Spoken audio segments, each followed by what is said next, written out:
There is a lot of shit YouTube can do behind the scenes to make sure that your videos never get shown up, which they are doing quite a lot to the LGBT community, which is why there's currently a lawsuit against them for it.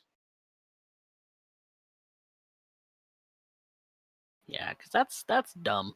Censorship is dumb. And the stupid thing is, they can't censor the right wing because a lot of the right wing are politicians.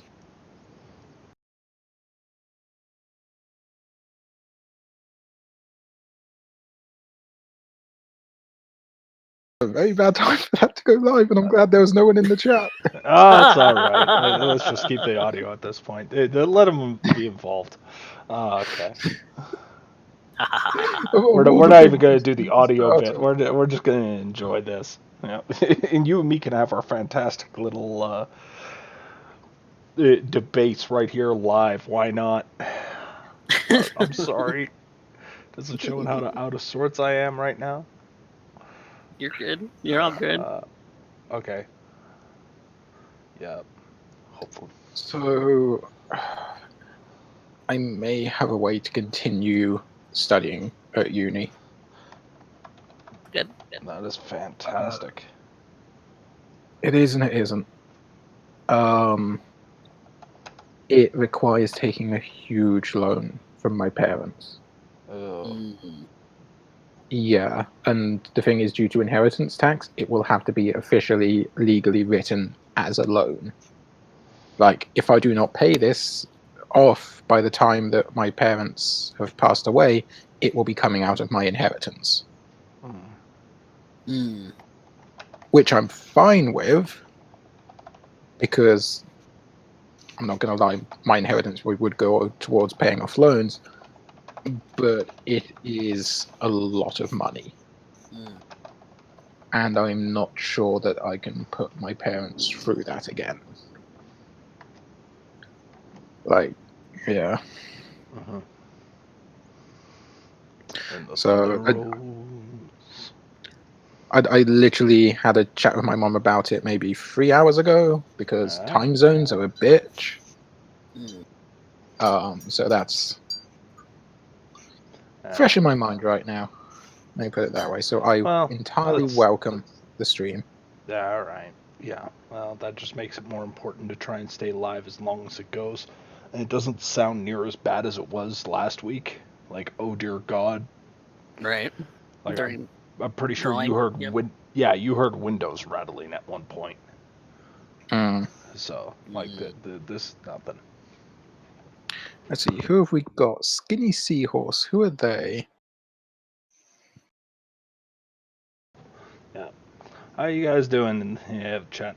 So, unlike us being normally muted, we're just kind of having this unwind bit because I just got off work. It's been horribly stressful. I'm in the middle of a thunderstorm, and I'd like to end up going with this as long as possible. But we're currently, I figure, you know what? We already forgot to end up muting it. Why kick you guys out of a through and through rousing conversation? So, just got to update this one and edit it for YouTube, that's all. Which you can end up catching the VODs. We started uploading the VODs now, so. Woo woo!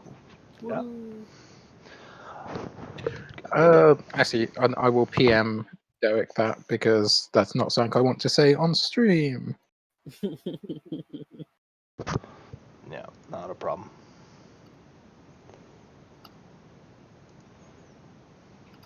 Yeah, there's certain things we don't want to say. And other things is like, how the hell are we getting away with this? I don't know. Yeah, but because we're clever. Please, I'm not that smart. I'm sorry. Have you met us? Clever is not the word I would be using.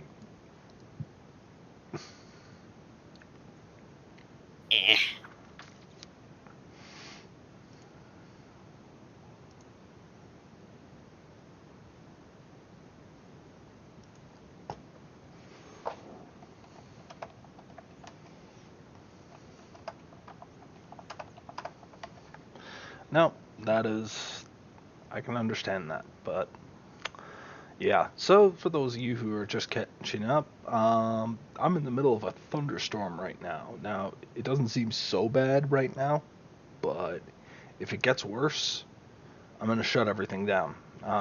That's just for the safety of the only piece of hardware I got to communicate with the outside world. But no, you are all loved. We love you too. Lies. Yeah. Lies and slander. Yeah, but that being said, if my computer goes, there's a frenzy check that I'm just not gonna make. I'm gonna be honest. I don't have that level of willpower. And I rode the wave last week. It doesn't end well, Derek. It really doesn't. Yeah, it sounds like a good idea at the time. And I then you mean- end up doing things that you don't mean to sometimes. Yes, I totally didn't mean to kill Juliet. That was a tragic accident. Oh no. That actually makes me wonder if Kindred can actually tell the difference. I guess they have to know you extremely well, right? Mm. Like, I mean, what would happen if you sensed a beast on someone during frenzy? I would probably You would- argue that they end up reducing the difficulty heavily. Personally. You would be able to tell where their hostility is directed towards very clearly. I'm pretty sure the claws did that. Pretty sure. At some point, I need to get some art of Raven in her Hound of Fitzgerald form. Yeah. I can definitely see why.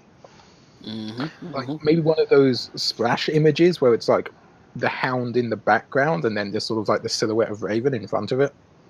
I think it would mean that in reverse. Yeah, 50-50.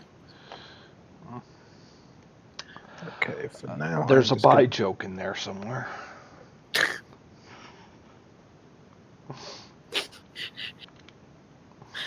Yeah. Notification settings. Still not my favorite one though. My favorite one still is coming to. How does that work? Is it like a coin flip?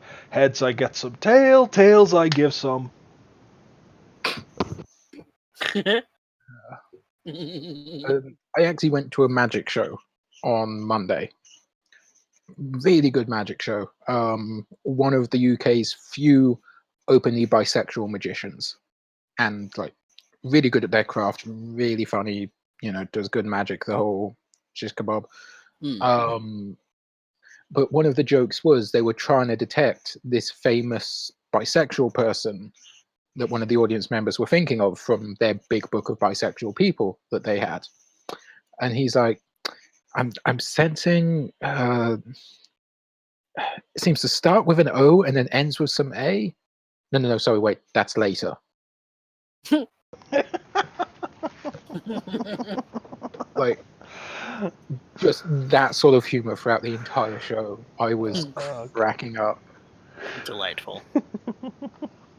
That's fantastic. And at the end of the show, randomly, he gave a friend of mine a cheese sandwich. Randomly. Well, not randomly. Okay, what's the best way to put it? We're gonna go a little bit late because I need to swap out some batteries, but be warned that we are going to try and jump into serious mode very quick, and you guys get to watch on how quick I can turn this on a dime. Hey, Kitty, glad to end up seeing you.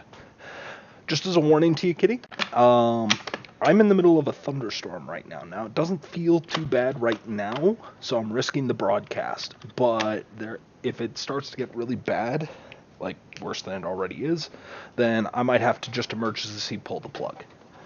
So I figured it's just fair warning to you guys.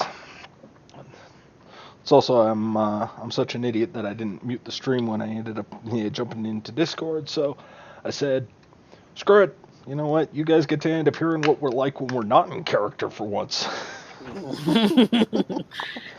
It's a look behind the scenes. Yeah. As you might notice, Coffee Cat, who ends up playing Mouse, is a lot more sinister. Raven is played by our dear Miss English Rose, and you will notice that Whereas Raven is whimsical and short of temperament and highly judgmental. English Rose is short of temperament and highly judgmental. You forgot condescending, dear. Love you too.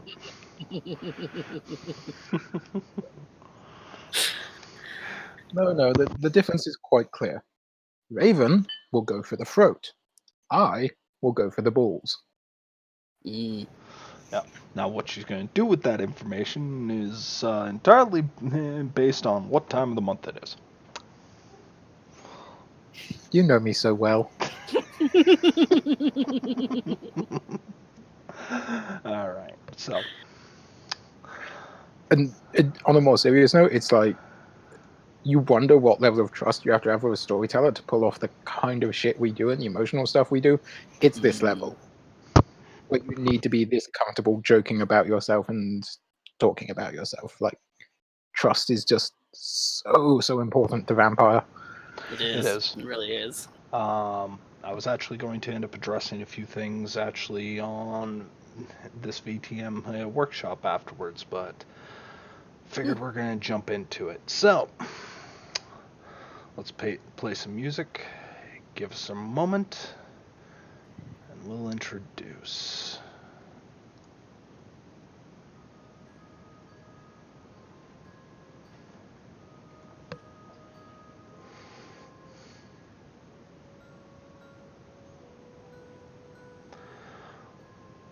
The world of darkness can be a funny thing from time to time.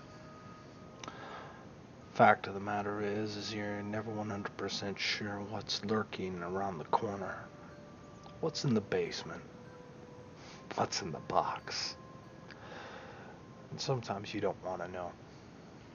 But what does that mean for people who are trapped in it? What does it mean for people who know?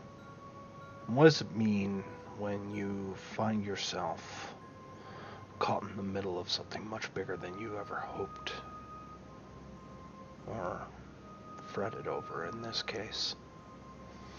Because inside of each kindred, each vampire, is something called the beast. It is this thing of hunger and sadism and its want of destruction, rage, and all-consuming, threatening to devour everything you are and ever loved. This sets the tone for where we're just coming out of. And today we have two players that will be joining us tonight. We have the wonderful Mouse and Raven. Probably explains the episode title, doesn't it? Of Mice and Murder. Well, let's start by talking about what happened from a more innocent perspective. Mouse, why don't you let us know exactly how you're holding up? Because to some, it might be a mystery. Tonight was supposed to be routine. We woke up, we were all feeling a little bit hungry, and so we all decided to go as a group to try and find something to eat and, just kind of deal with other things that are going on after the fact. We went to our domain, and Rashad was being a picky little bitch. But I guess I can't fault him for that. But then as they were trying to figure something out, they got attacked by a dog. A big dog. A vicious dog. It had giant claws and teeth, and it just lunged at them. They were getting ripped to shreds. And so I took Jamie, and I was going to get her into the manhole and get us both out of there, because I still hadn't recovered from the boat. And next thing I know, I'm running in a panic, and the last thing I see is that dog has its jaws around Jamie's neck. And I just book it. I'm out. And when the adrenaline from that wears off, I haven't gotten my bearings yet. I don't know where I am. And no one followed me. Nobody followed me. I'm all alone.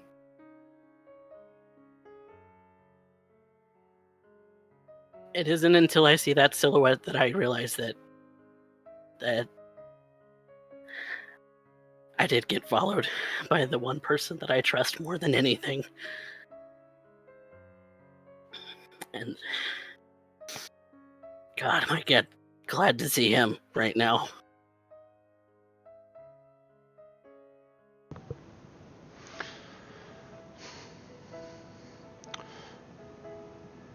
Unfortunately, not everybody can be so lucky. And few know what it is that you encountered, Mouse.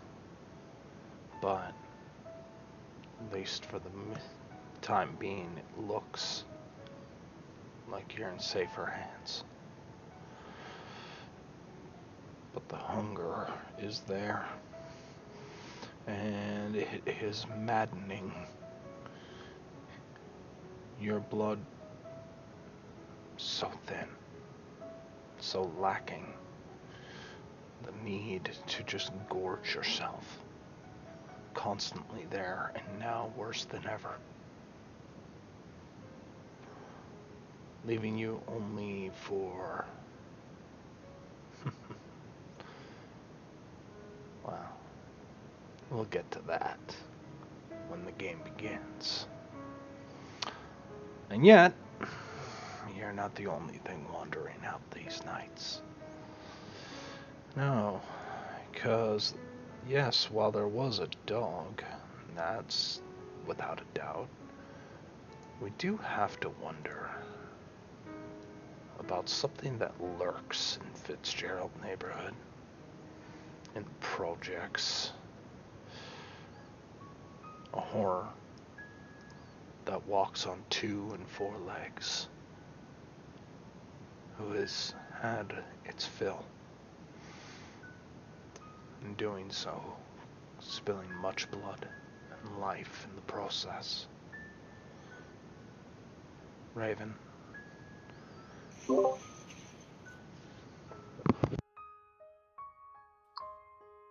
Yes. Shame about that, but needs must.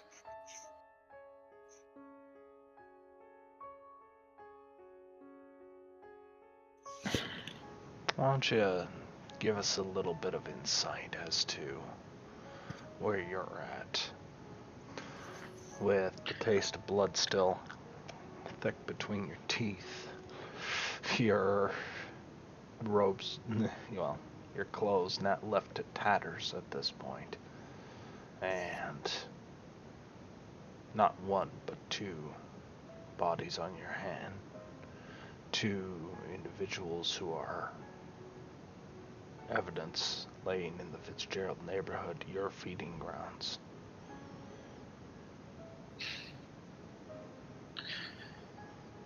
It's a pain in the ass, but I did what I had to do.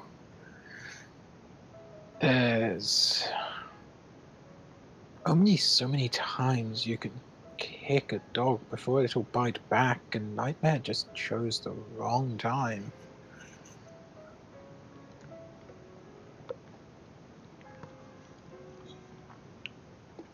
Did he? Because it can be argued that while Gangrel may be closest to their beasts, you are on a whole nother level. Very few would run with their beast as you have. Sometimes you need to get your claws dirty. And knowing that the coterie was supposed to deliver Juliet, Jamie, Kitty, whatever you want to call her, to Baron Mason to execute before the delivery, to rip her out of Mouse's grasp and to shut it down while leaving 3 of the coterie members mortally wounded. I have to wonder. Juliet was a distraction, a bird. There was no guarantee that they were ever going to get her to Mason's safe, especially after she already attacked the security guards. What did they do next? They let her walk out into the street. How long could she have held on before she pounced on the next innocent civilian and ripped their guts out instead? A lot harder to tidy that one up.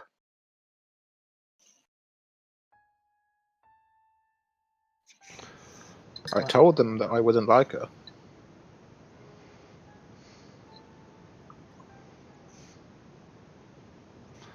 And so we have it. 2 monsters of different stripes. As above, so below. Killers in one way or another. One who's given in is feeling the high of a reward of blood. That wonderful crimson existence. And the other driven near to madness of starvation and fear, knowing that that thing is up there. The Hound of the Fitzgerald Projects. With that, the scene begins. We're gonna start off with Mouse. Mouse. You see your sire, that pale gray skin, that disgusting green sores wrapped in denim. He crawls to you in that narrow bit of piping that you're hiding yourself in. He looks at you, and you can see that his eyes are cold. They're not that warm, that jovial smile. They're stern, quiet, reserved, and calculating.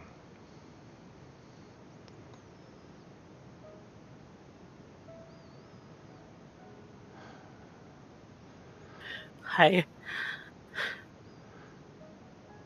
You alright, kid? I'm torn to shit. Yeah. Yeah, I got it. He slowly, very, very slowly approaches, places a hand on your shoulder. Are you alright, kid? You alright? We got attacked by a dog in Fitzgerald.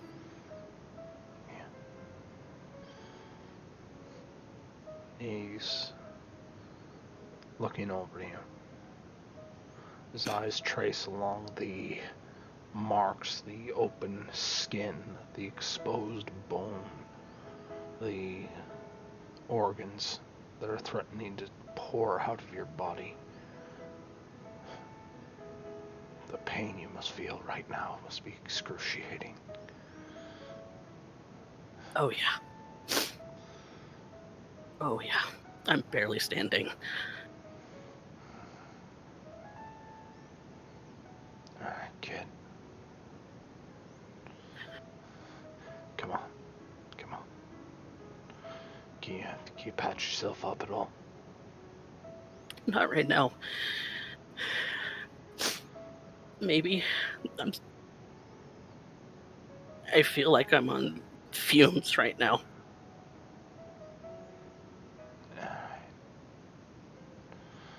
Alright. I need something to eat. That's all we were trying to do. That's all we were trying to do. Shh. Mouse. It's alright. Been there. But I looked after my boy.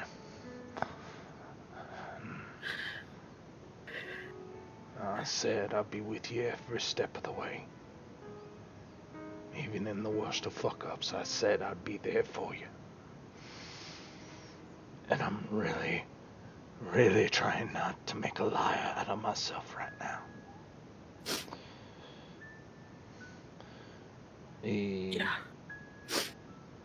reaches in to behind him, underneath the jacket he wears, and pulls out a knife.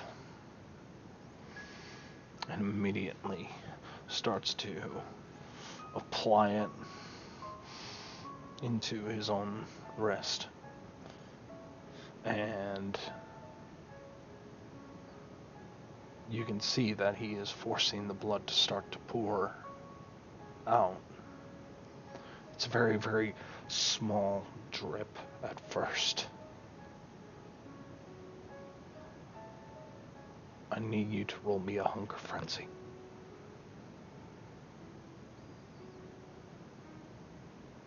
Okay. This is going to be difficulty 4.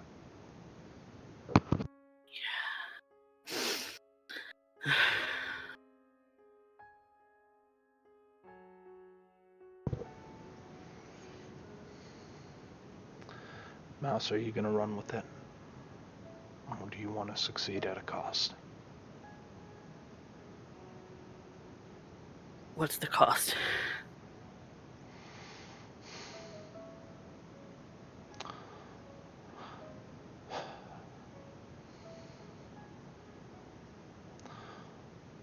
The cost is,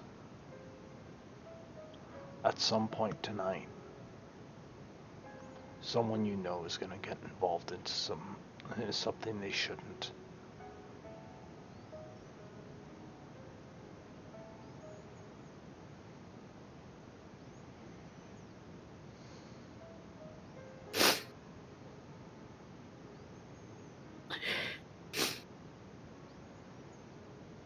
I can't, Frenzy. I can't do it. You accept it? Yes.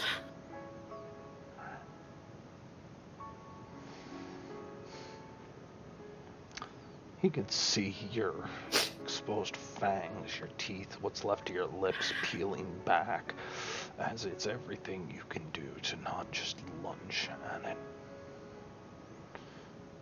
And he offers this bleeding wrist to you. It's alright, boy. You can take it. I know you can. Just a little bit. Enough to get you on your feet. Yeah. Come on. Okay.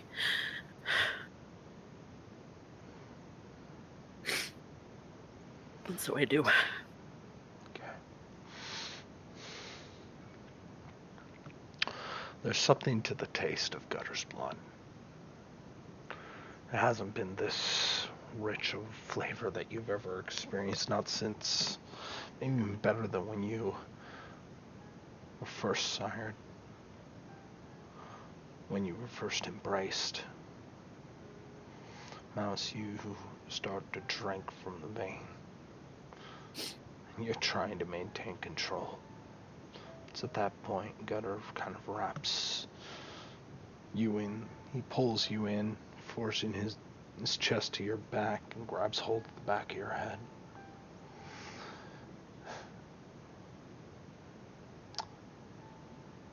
There might be a part between this bit of overwhelming bliss of Vitae as it courses in.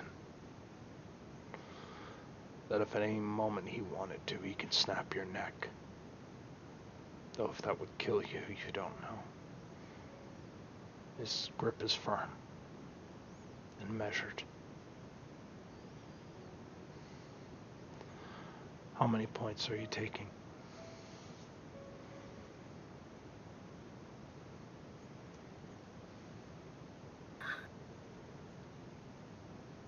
And I will remind you, every point you take from him is added to him. Yeah. I'll just do one. You sure? Yeah. Okay. You stop. And he looks at you. And there's that coldness still.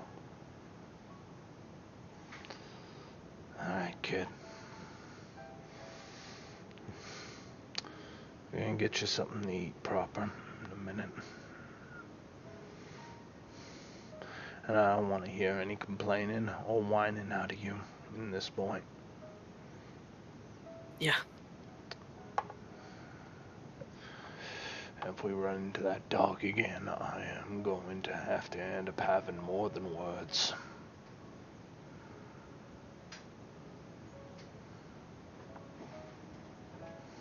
I don't want to run into that dog.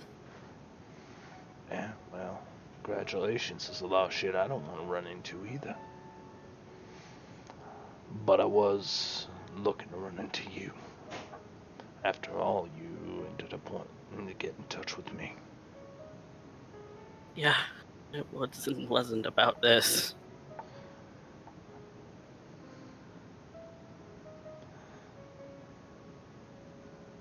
But a lot of other things. He starts to walk down the path with you. You know these sewers well enough. He's keeping under the Fitzgerald neighborhood. Alright. About what then? There's just a lot going on, and I don't know what to do.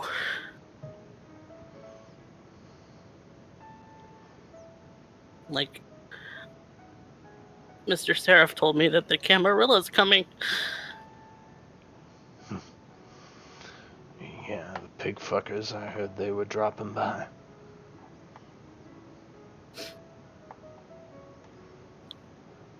What does that mean?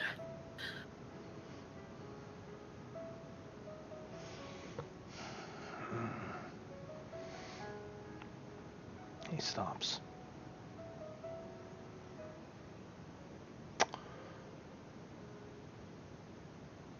You want to know what that means? Alright. What part do you want to know? Where do I even start with that? It's a big question, Mouse.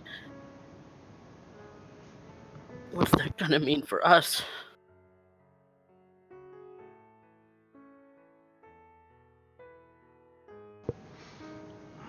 What does it mean for us? Well, that's a tricky one. If I had to guess,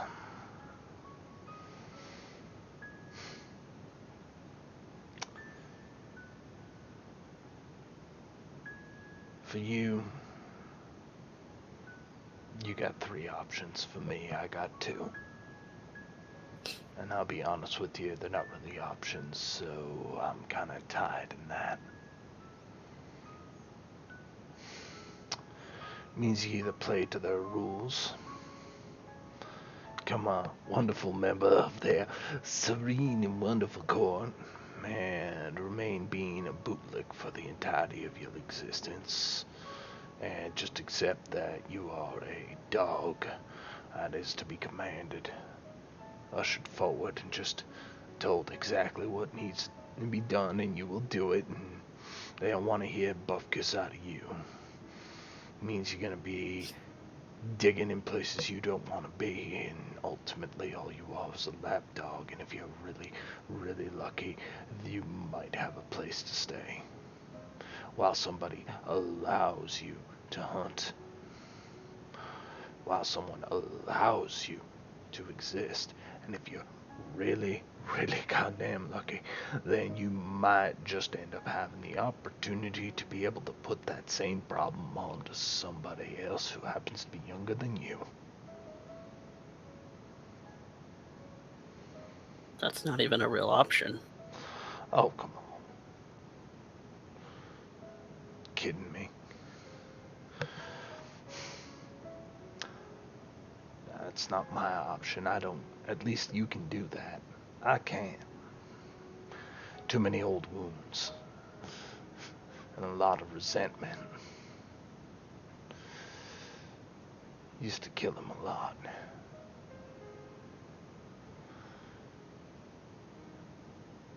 They don't like me much. But then again, Anarchs barely tolerate me, so what do you expect? Other option. Well, go out in a blaze of glory, I suppose. Hoping to take as many of those sons of bitches with you as possible. Play it smart, you might be able to do that for 100, 120, maybe even 150 years. They'll get you eventually. Last one. Run. Run to the countryside, run to another city, one that's still free. Freer, anyway. One that, where a small, enterprising young tiger from the streets might be able to end up finding a place to call his own.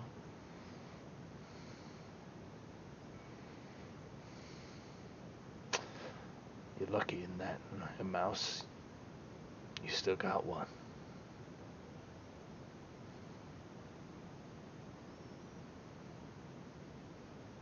What do you plan to do?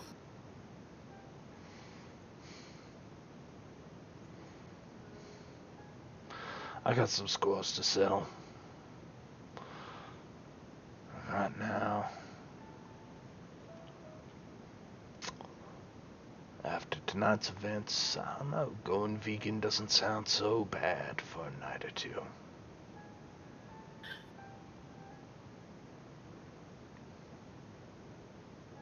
Nightmare called it vegetarian. Nightmare It's calls weird. a lot of different things. And I'm not the one who raised him, so who am I to end up judging his wonderful bit of tutelage?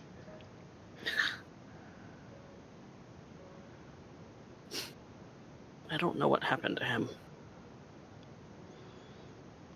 He did the Last I smart saw- thing. He ran. Right.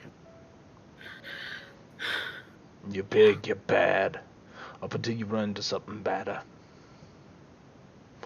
There's always something.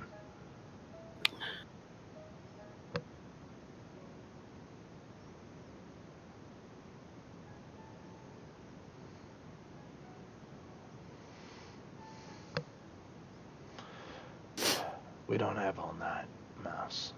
Yeah. I know you're recovering. Yeah. I'm gonna be patient with you. As I believe a good, he uses finger quotes with those horrible gnarled nails of his, as any good sire would. But I want you to remember. I want you to remember this and try and end up figuring out how you're gonna make it. Yeah. These Mouse, I don't know what I'd do without you. I don't know what I'd do without you either. Probably be in a lot better of a position. Or dead, which would still be in a lot better of a position.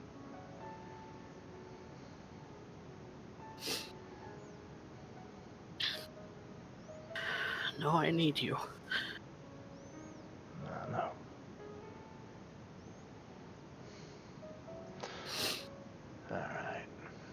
I'm a little hungry for hellhound myself, so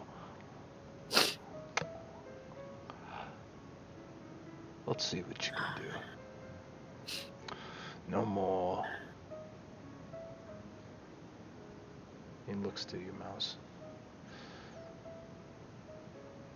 I can't have you being a picky eater, Mouse. You're gonna have to live with it. I've tried to be nice about it, but I'm seeing what state you're in, and this is not a state that any... He's fishing to stop himself from saying a specific word. That any kindred should endure. I've seen enough of the thin bloods waste away, and sure as fuck I'm not letting my child end up suffering that.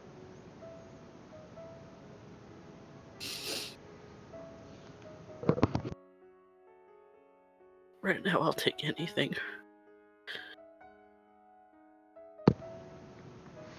You mean that? I don't want to kill somebody. Then I you need better to learn not. how to.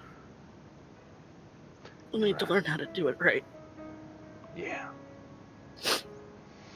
Yeah. And you're gonna learn to do a lot of things right.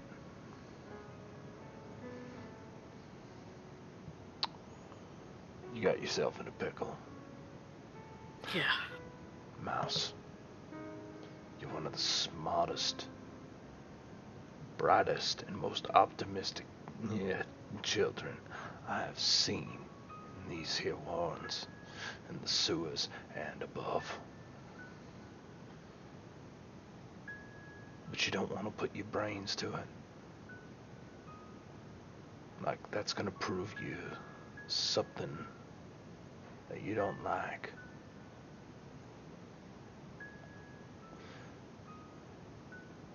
But this game ain't about the biggest. And it's never been about who's the meanest, because there's no one meaner than this son of a gun right here. He jabs his finger in your head, chest. It's about what's up here, kid. In that little noodle of yours. And how you use it. You keep that. You'll be alright. He stops at How a does ladder. a kindred fucking look? How does a fucking kindred use their intelligence to do it? I don't know what skills I have. I don't know how useful I am. I'm a street rat from the fucking projects. Yeah. He is. He climbs up the here manhole and he opens it ever so slightly to check for oncoming traffic before climbing it out. Funny thing is, Mouse, that puts you right where you need to be. And as he extends a hand to help you out of the sewer, you find yourself standing in the Fitzgerald projects. You see, you got one thing that I never had growing up. Home field advantage. Yours if you want it. Yours if Home you field want it. advantage. He closes the manhole and walks to the side. He quickly gained into the shadows, pulling up a hood, hiding himself. Mm-hmm. It's I'll not do the easy to same. obfuscate, but he's walking with you in alleyways. When he stops, and he looks down. Would you mind making me a wits plus awareness, please? Okay.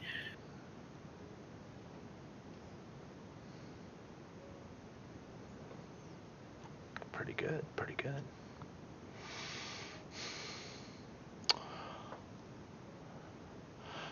You look down and you see the remains of what seems to be a broken light bulb. It seems to be almost like it was broken in a very specific way. You see that the bottom has been removed. You see needles and empty bags, small dime bags. You see trash. You see empty liquor bottles. You see many of the tags along the walls. You can look around and you notice some familiar gang signs, some hobo markings. Mm. You feel it. You kind of just gutter with that gnarled hand gestures to the hole. Says, now, if I were a thinking man, what do you think I can learn from here? That this is a frequent spot for junkies. That you can sit back here and do whatever the fuck you want and nobody's gonna know. Or what? Know or care, Mouse. Yeah, I suppose. Nah. Have you stopped to really take in your surroundings? I mean, really take it in. Think about it for a second. How long do you think they've been here? All of this trash? Or how long that they've been using this spot? I don't know. What do you think's more interesting? The length of time that people have been using this spot, I guess. It's kind of secluded. It's... Roll me resolve plus investigation. Alright.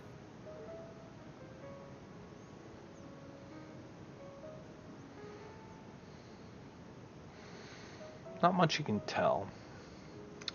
Definitely trash covering up some broken bottles and what have you. But the thing that seems most obvious to you is that light bulb pipe. Kind of take a look at it and you can still smell it. Methamphetamine likely in the wind.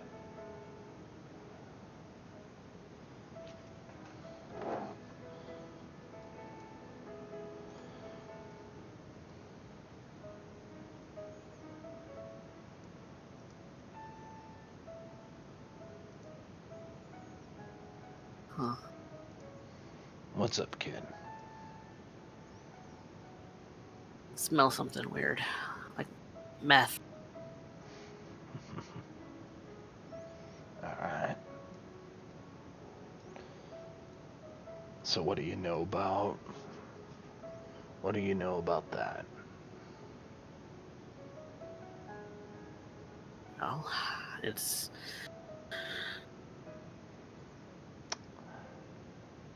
some of the harder stuff that's Roll been going me around. a intelligence plus streetwise.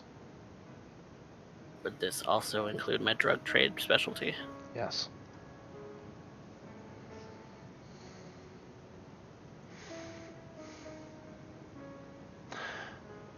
You would know that meth has been on the rise ever since Flan started to cycle out. Especially Flan users have been using it as it is a fairly similar stimulant. You know that at this point the dealership has gone heavily underway and that right now a a lot of the people in the underground are looking for new cooks. And right now what you're seeing here is the result of that. That this is a cooking spot. No, that this is what you know of the meth trade. Just off of that.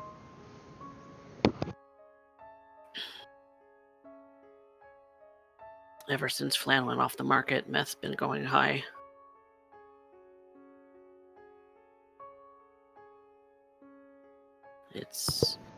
People are getting desperate for their fix. Yeah. So, if you really wanted to end up finding somebody to feed on,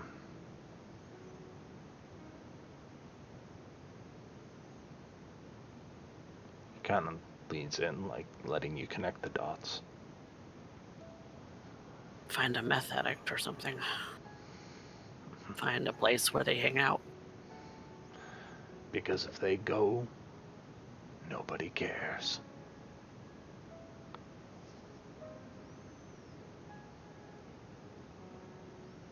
Somebody will care. If they cared, would they be here?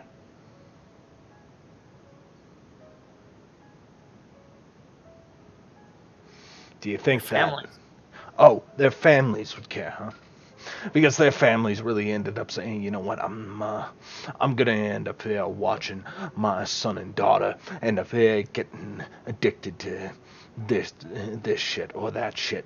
You know what? I think they'll just let them tough it out in the street for a little while. You know what? I think it might do them some good to be amongst a whole bunch of individuals who are currently willing to end up kissing up or sucking on anything that ends up here giving them one quick fix for one more night just to end up keeping functioning, because without it they're tweaking out left, right, and center because they can't get clean, because they don't want to be clean, because it hurts too much to be clean.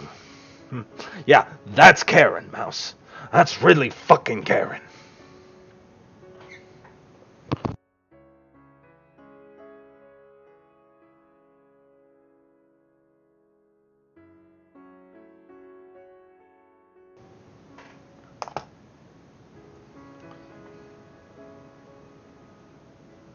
Half of these fuckers would have been sleeping in cardboard boxes, and most of them will be burying in them.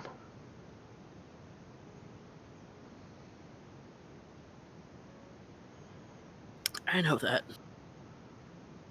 You say you know that. And I know you lived it hard, Mouse. I know you did. But you're smart. Smarter than you give yourself credit for when you choose to apply it, when you put the dots together. I didn't save a fucking thug. I didn't try and end up reaching out to someone who can end up shooting up a bank.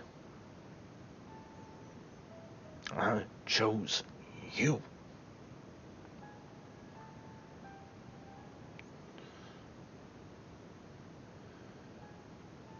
This right here ain't you.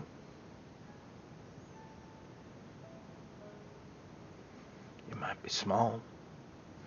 You might not be too tough. But what does that matter when you get the brains for it all? And know exactly what makes these streets run. You'd be amazed at what a kid from the projects can do with a little bit of me in him.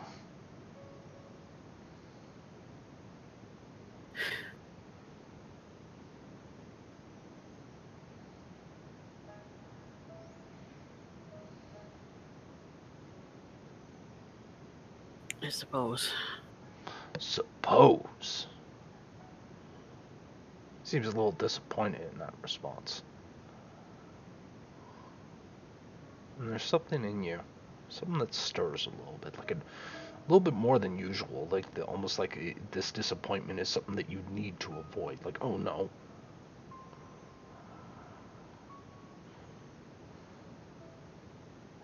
No, yeah,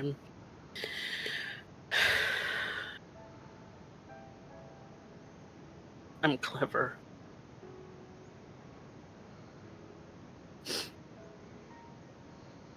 There's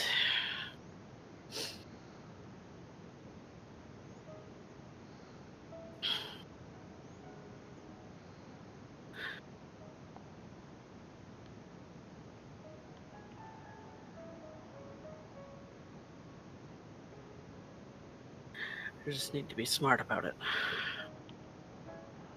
Yeah. So let's see how you hunt. Don't worry. You follow it. And you do it right. And I will make sure that no one dies. Okay. Okay.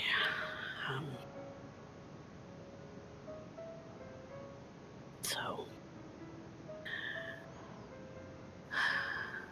Use your brains, Mouse. Use your brains. Come on. I need to figure out when it is that people come here. Or any other place like this.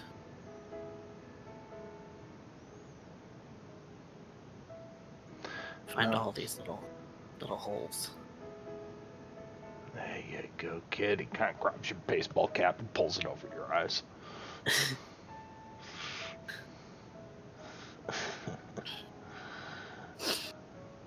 So, where do I find other places like this? This one's kind of empty right now. I imagine that has something to do with the dog. God, that fucking dog. Worry about yourself first. Right. Anyway, right. everybody else would be too dumb and end up jumping right on that shit and get themselves killed. And I did not embrace an idiot. Mm. Yeah. Alright. Go looking for people hiding in corners. Come on. Come on, think bigger. Come on. Use that brain. You know a lot more. Test it. Figure it out. Look at the streets. Come on. This is your hood. Treat it like your goddamn hood. Yeah.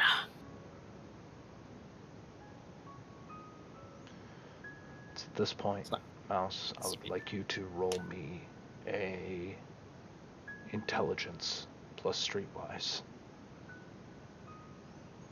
Okay. Does this also take my specialty? If you're, are you using that? Are you trying to hunt down somebody involving the drug trade? Probably. Because these spots would be places people trade, people use. All right. Then go ahead. You know the difficulty's going to be 5 since you're no longer applying your. Let's see. Difficulty's 5. I am gonna. You're gonna spend a willpower. I need 2 to be able to feed on someone. I don't know that I can. All right.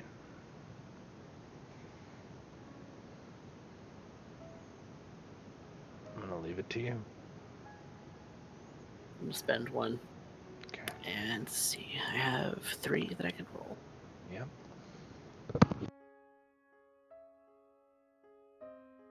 Total 5. Mouse, we'll get to your scene in a minute. As you and Gunnar start to wander, as you start to feel the alleys, starting to really imagine what it's all about. Mm. There's another predator. And she seems particularly filled. Raven. You've had a moment. A moment to bring the beast back under control. It's sated and grateful, able to finally appreciate the life that you've taken. You can still taste it on your gums if you wanted to.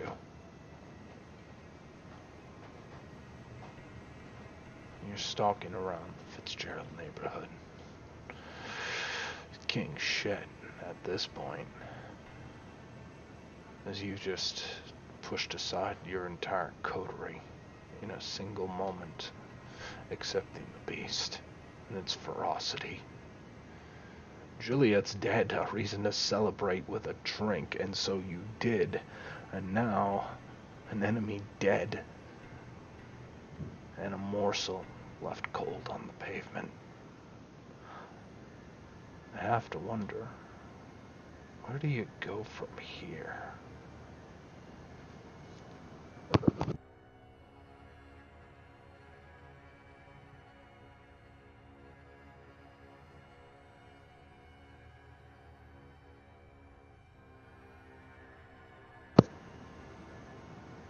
Are you muted, Raven?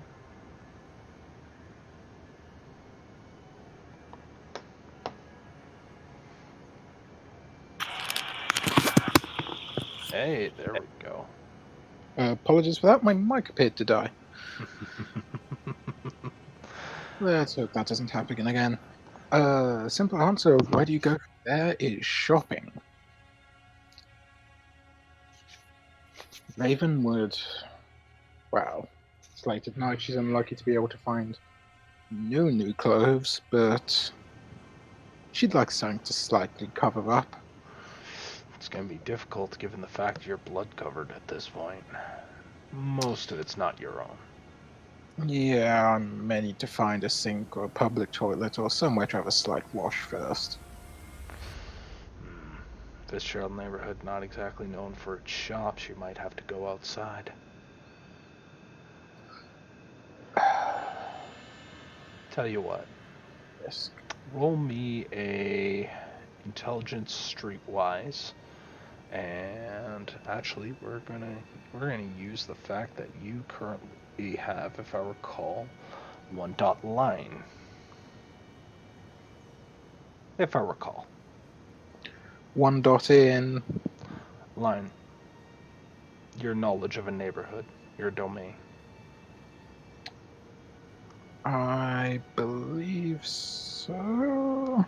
2 dots in line. Feel free to add those two.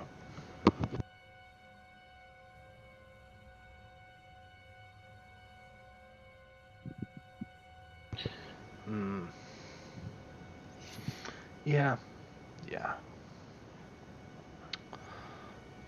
There's not much. There's really not much. It's an old thrift shop, really. You end up going in, you're trying not to attract too much attention, I imagine. Or are you just walking in like nothing's wrong? No, I'm not trying to attract attention. Okay. How would you go in? It's a thrift store, not that much, but... I mean, ideally, hood up, head down, hands in pockets, trying to keep the worst side away from people. There's not many, and it is near closing. You start to end up walking through, and it takes a moment. It takes a moment. By the time you end up looking around, you've managed to find enough that it's not in great condition, but should work.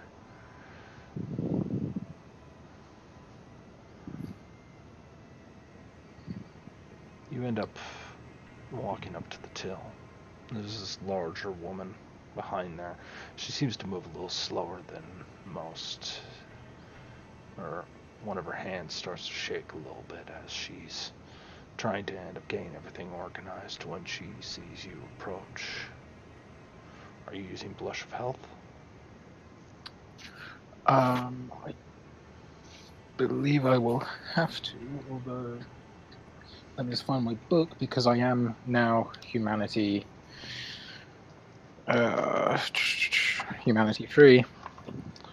Yeah. You're pretty close to that edge. Yeah.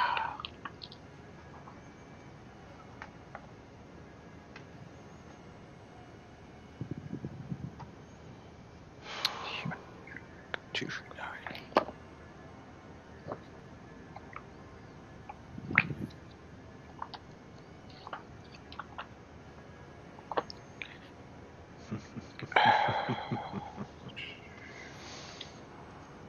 What do you think it must be like? That close to the edge. Losing that much of yourself. Makes you wonder, doesn't it? How others get away with Oh, roll Blush of Life. it. Alright.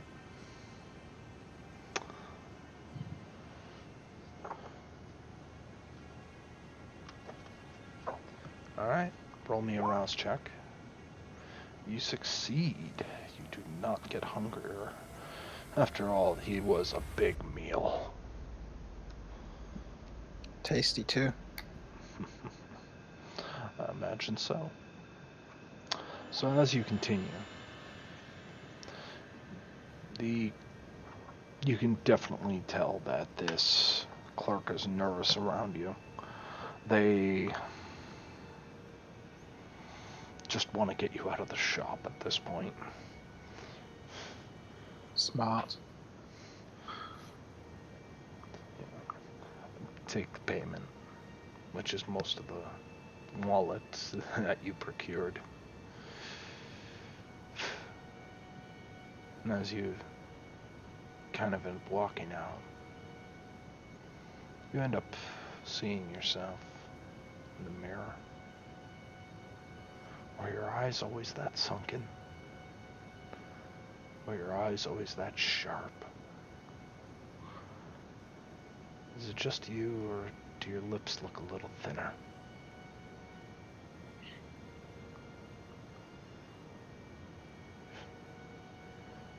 You're told as the soul erodes, so does the person. And right now you're just starting to see just the tip of the iceberg. But inside there's something else. Michelle.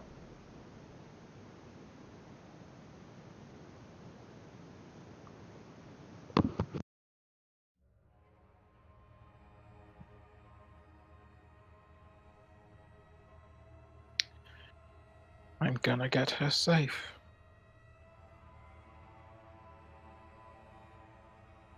She will be safe. She will be mine.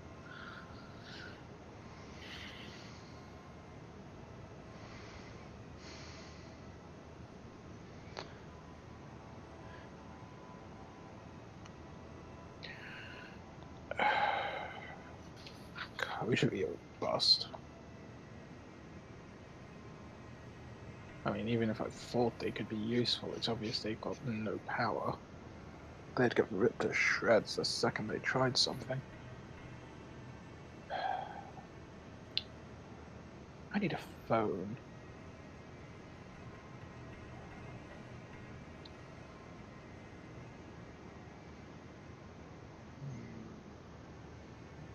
Not much money left, though.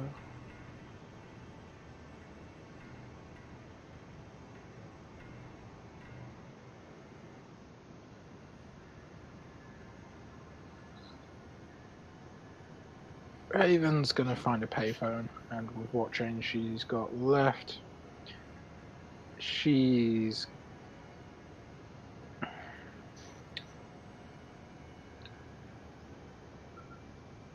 gonna call a certain number. A number Mouse gave her.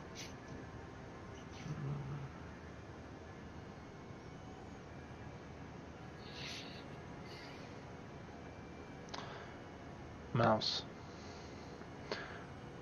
as you and Gutter are kind of walking amongst back alleys and in the dredges, your phone begins to ring.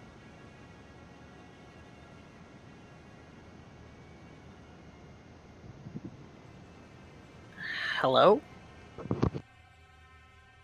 Hey, Mouse. Hi. Where you been? Well, Nightmare sent me away for the evening, so I had to find somewhere chill to stay. Ended up spending the night with Hector. That was an interesting one. Okay. Glad that worked out. Wouldn't say it worked out. I owe him a favor now. But Big Daddy Nightmare needs to swing his weight around.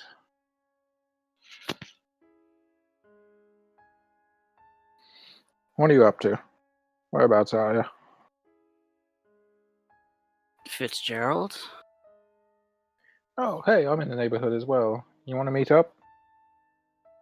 I got in a bad scuffle.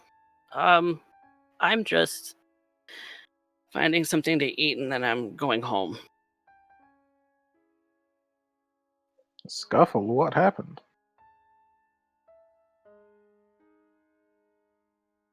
Hey kid, who was- is it? It's Raven. Tell her I said hi. Gutter says hi. Oh, you're on a father and son trip. Okay, that makes a lot more sense. Yeah.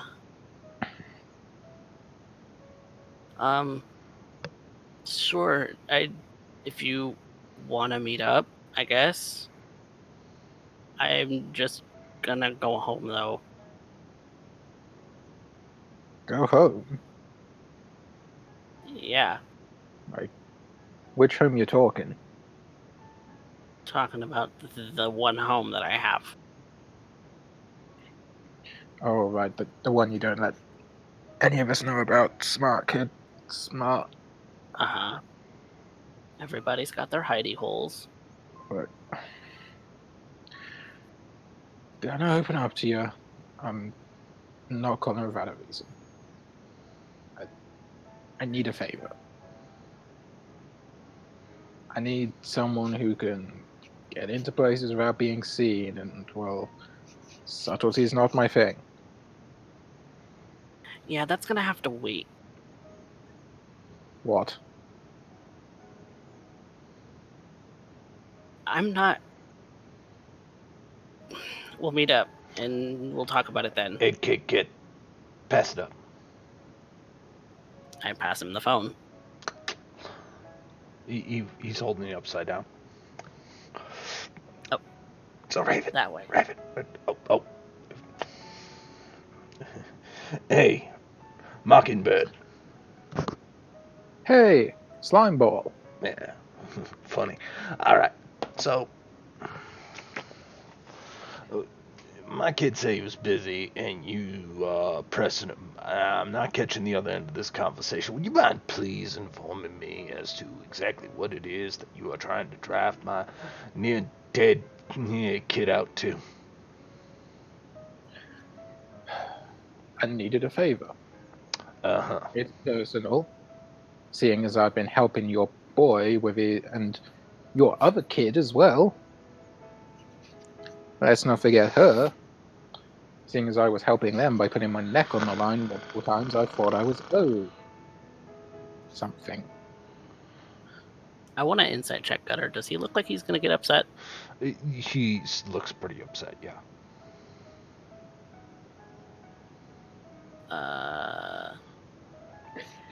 It's not even going to need an insight check. You know Oh. something was said that just struck a nerve. Maybe we put it on speaker. Kind of raises a finger up. All right. Well, given as a concerned parent, I know I'm not about to put my kid's neck out there one more time in his current condition. And given on the fact that he wants to end up doing right by you, I'm pretty sure he's not going to deny you if possible. So let me end up just splitting the difference here. Okay? Right now, you said you were taking care of my boy. Did I just hear that right? I definitely helped him out enough times. Really, because right now what I'm seeing here is a half-starved and torn to pieces individual. If I can yanked harder on his right arm right now, it would come off. So you've been doing a bang-up job on that one. Look, So- I got no idea what happened tonight. I got sent away by Nightmare. You got a problem with someone not looking out for your boy, you talk to him. Yeah. Suffice it to say, that old Humpty Dumpty ain't gonna fly here. So, what exactly do you want my boy to do? And perhaps leave this to a little bit more experienced hands. I don't trust you. Oh, good. So, then this favor clearly doesn't need to be all that pressing.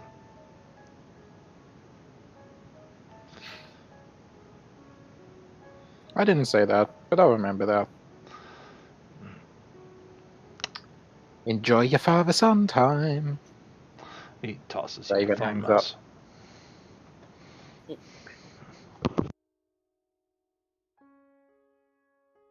Okay.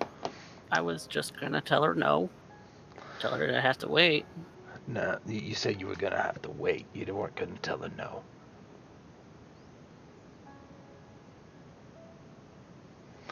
I mean, it would have to wait. Yeah. And then she'd put you at risk again. And you'd get next to nothing out of it. Because right now she's can walk all over you in a heartbeat, and you and I both know it. Yeah. But right now, you can blame that on your big stupid sire. Which means you're in the clear. Why would this be your fault? Well, you can blame that here, the fact that she ended up getting intercepted by me and ends up here turning into a moment where she wants to hang up. Now, this was important enough to ask you, but she wants to hide it from me. What does that tell you? That she doesn't think that she can convince you. I said I was more than willing. But she said she didn't trust me.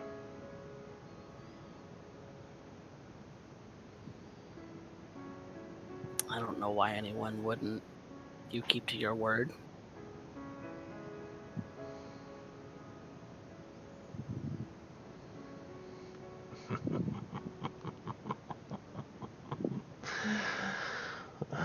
Yeah, I'll keep to my word.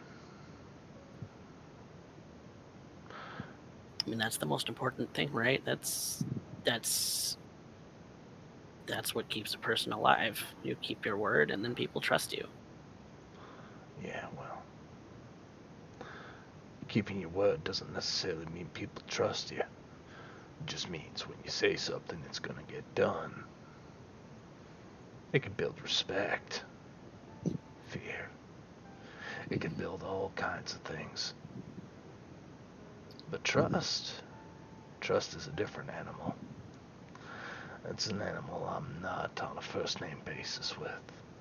Except with you. So, let's continue on. Yeah. And trust me, she'll call back. Should I give the phone to you when she calls back? Up to you. But suffice it to say, that negative reception is a really huge advantage for you. If you're smart, you pulls your cap down over your eyes again. And with that, go back to Raven, hanging up a payphone. Fucking useless, arrogant little shit fucker and this fucking useless, fucking arrogant little shit sire. Fuck. And Raven just starts smashing the receiver into the phone. Just fucking selfish, arrogant little pricks. The entire fucking lot of them. Cannot rely on them for a single fucking thing. Oh, I should have murdered that boy when I had the fucking chance. Right. He's in the Fitzgerald neighborhood. We can have a lot of fun. We've had our fun for this evening. Now we need to get down to business. Yeah. We need to go see Michelle. Keep her safe.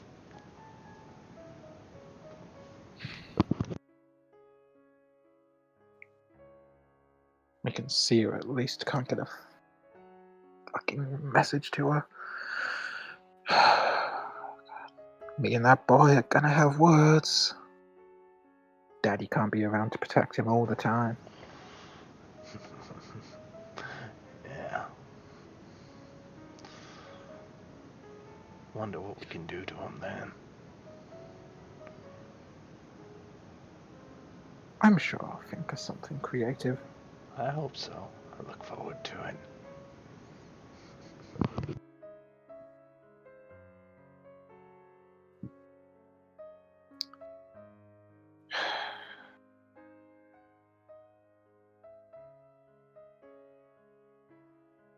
Raven's gonna head over to Michelle's, keeping her distance, scouting around looking for vans, for Second Inquisition, all the sort of stuff she knows to look out for now. Mhm.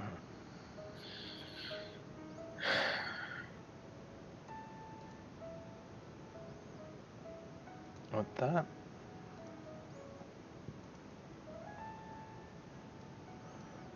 we're gonna take a quick break.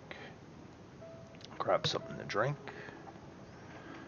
And see what exactly is going to transpire for the rest of the night.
Welcome back.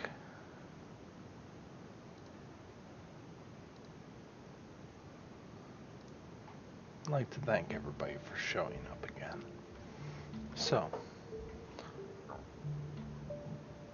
it's at this point, Raven is off to see an old friend, a person of great importance. Raven, who are you going to see? Raven is going to check on Michelle, her girlfriend, who Raven revealed her vampiric status to and gained her complicity in keeping the masquerade. It would still be seen as a breach by any other kindred, but Michelle is the other side of Raven's coin. They are two halves that are not complete without each other. Or at least that's how Raven feels.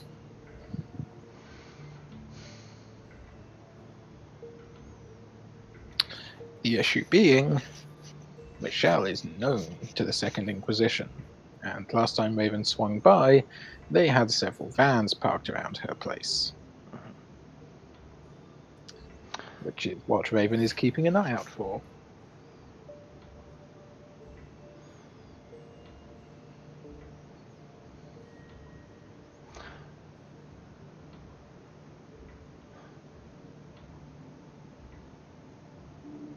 Raven,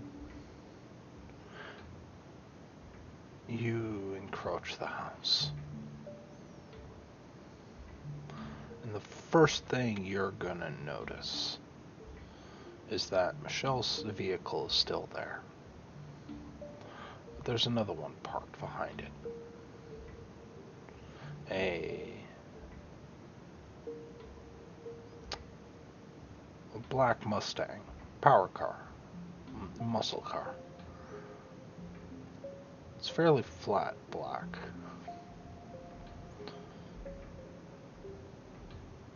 You look around and you definitely see that there are lights inside. I take a note of the Mustang's license plate. Okay, Just in case. of course.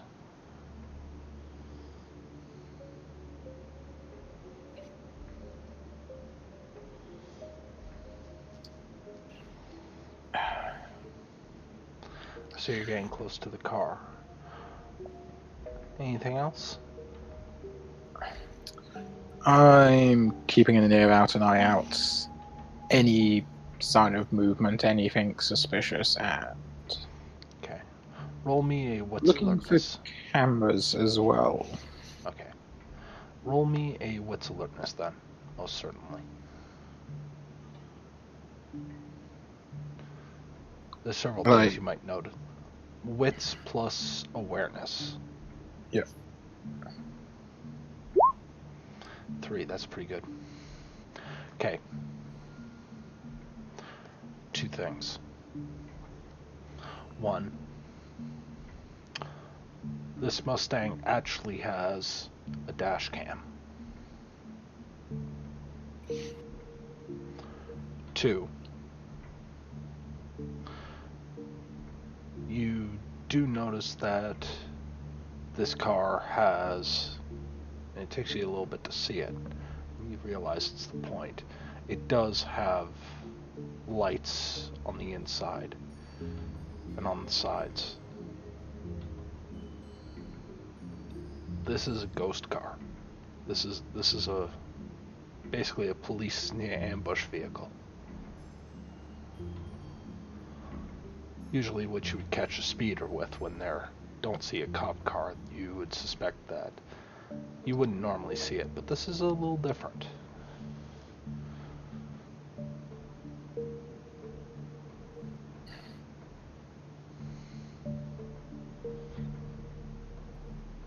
What the hell is Michelle doing with a cop?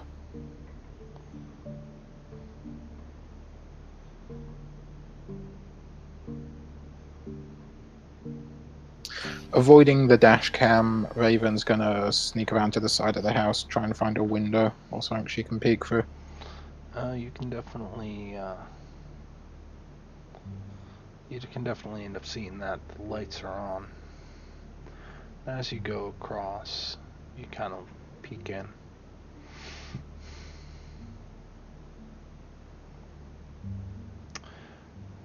The first thing you notice is that you can see inside the kitchen. The chairs have fallen over. There's bits, it looks like some of the cutlery got scattered on the floor.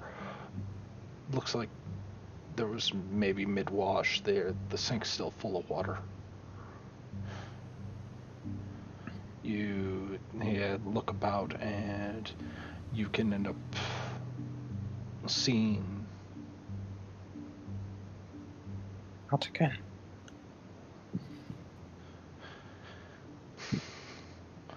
you can see that some stuff has been kicked or maybe dragged. You're not sure. You can't. It's hard to tell from here. Looks like it goes deeper inside the house.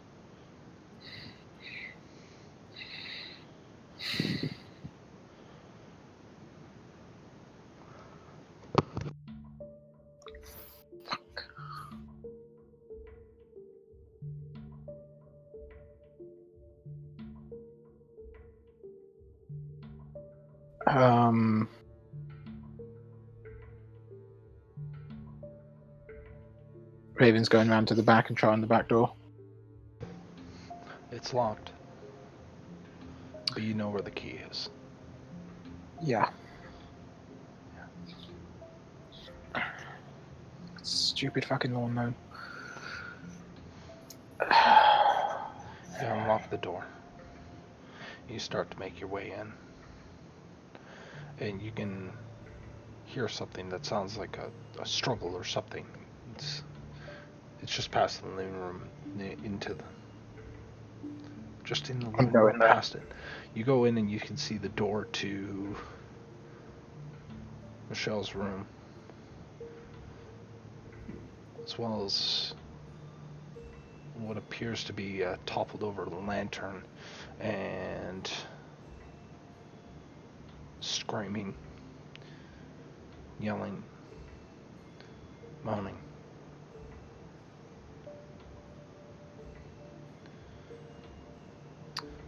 I go up to the door and peek through.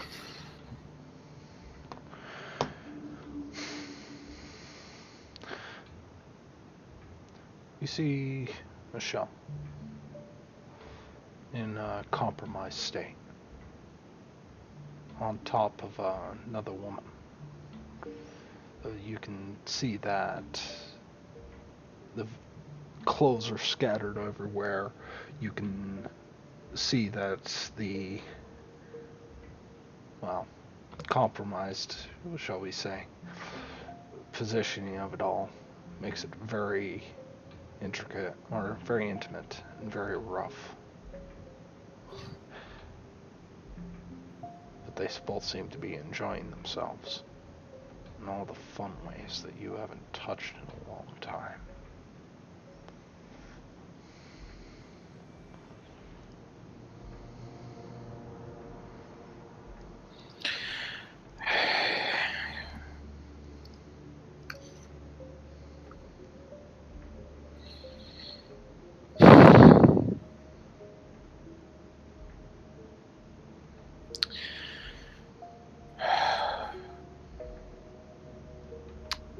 Both of them haven't seen me yet.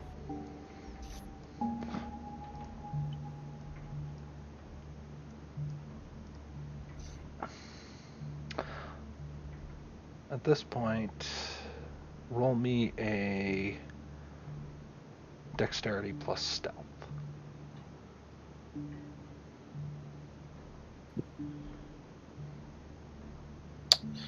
Raven's not the best at subtlety. No, she's not. 2 successes.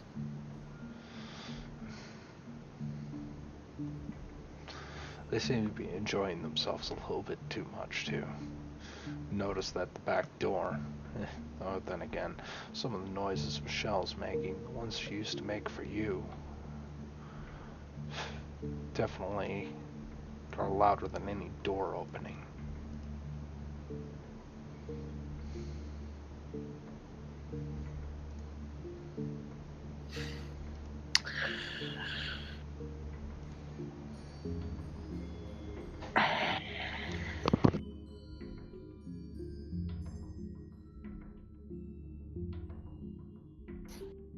It's nothing new.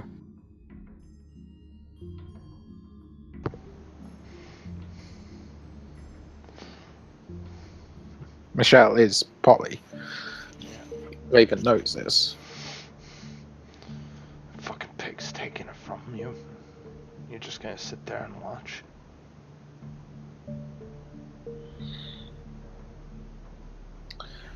I ain't gonna barge in and make her think I'm a monster. Yeah, well, you are. They can have their fun now. But I got that cop's number.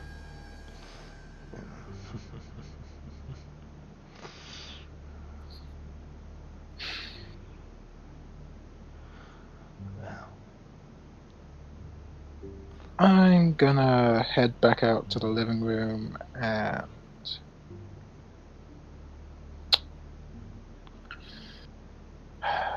think of a good place to put it.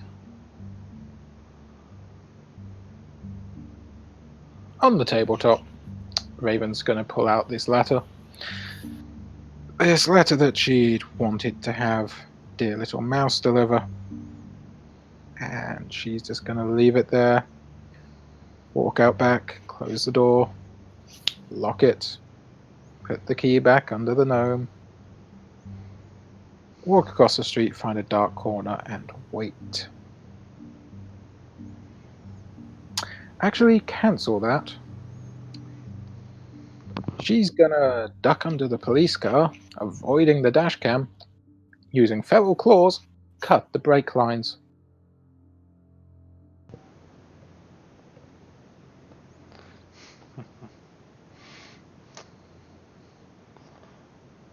yeah, well. We'll have to wonder about that. Now, popping the claws requires a rouse check, if I recall. Yep. The beast is liking the way you're doing things. Being cold and efficient. Makes you wonder. And as you slice the brake line, we're gonna go back to an alleyway. Mouse, Mm. it's not hard for you to end up eventually tracking someone. They seem kind of out of it. There's an individual who is, well, she's pretty enough, but she looks ragged, holding a blanket up to herself. You can see her hand shake as she is trying to just squeeze what little left she can out of a dime bag into what appears to be some kind of pipe constructed out of a pop can.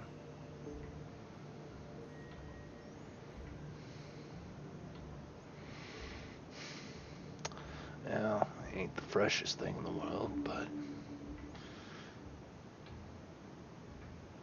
you could do worse. So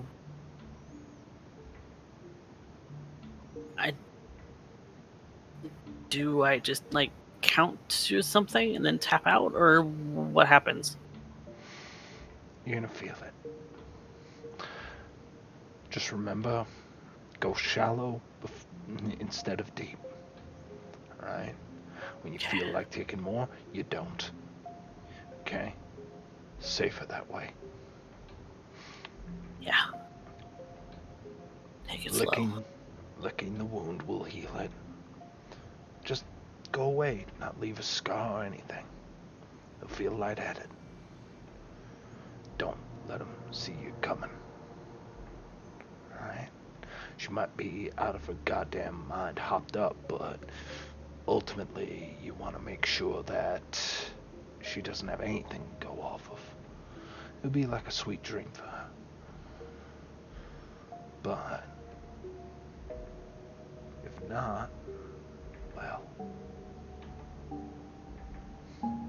like I said, nobody cares.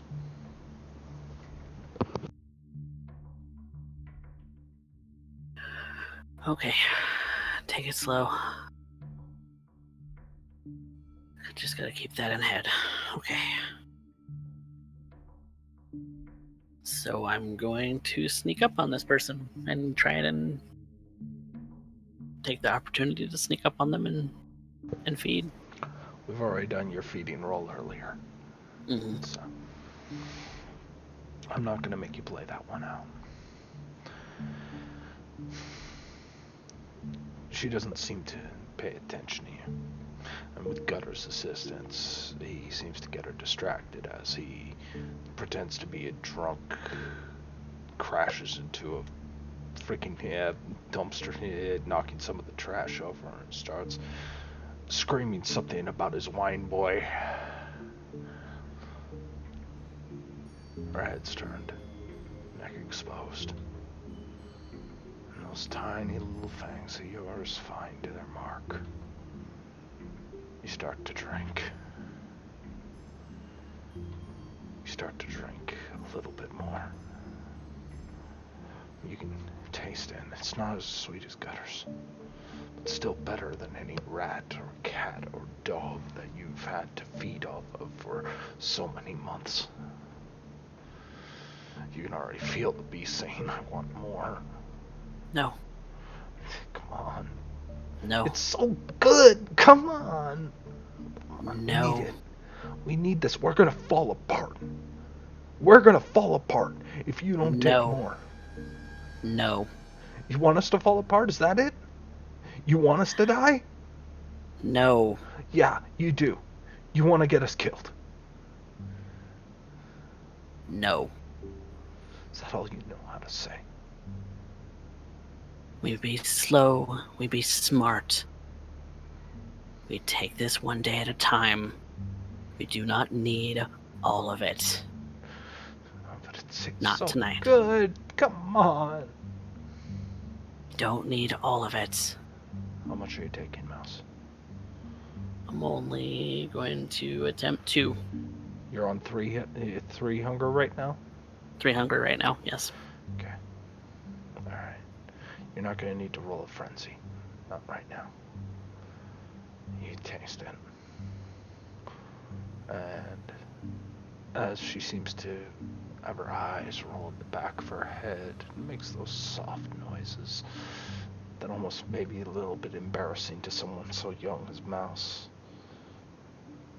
Have somebody squirm in their teeth, stretching out in ways that only a lover would know. And yet, it's Gutter's hand on your head that says that's enough. You see that as you lick the wound, your tongue laps over and over and over again, trying to get it all that last little bit of taste, trying not to leave a stain. The saltiness of her skin, mixed with the dirt and filth she's living in, brings a real sense of what you're getting involved in. Now, that being said, I need to roll a single die. Okay. You don't get any resonance from this. She may be so out of it that she's not really swaying one way or another. But you get the hint of a spice. that of sadness and a wasted life. You can taste it. These abstract concepts. You know what they taste like. Gutter looks at you, smiles a bit. Alright, kid, let's get you patched up. Yeah. So where you staying tonight?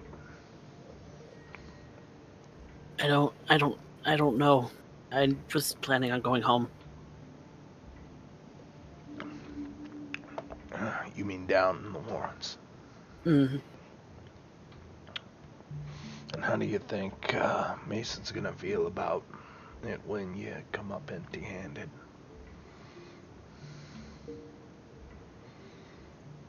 It's not gonna be happy. No. I tried.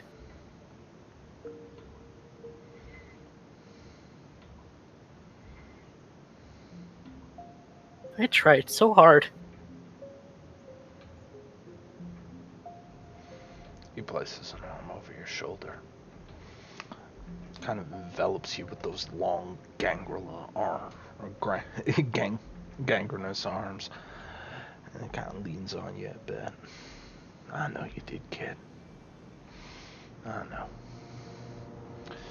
You're gonna have to try a lot harder. It's only gonna get more difficult from here. But right now, you go home. You're going home empty-handed. And I can't follow you down there no more. You can't. Them's the rules. They're currently debating on what it means for recent events to suddenly, well, let's just say my fate is otherwise in question. So me personally, if I'm gonna go out, I'd rather go swinging at camis. But that doesn't mean it's gotta be your fate. I like you too much, kid.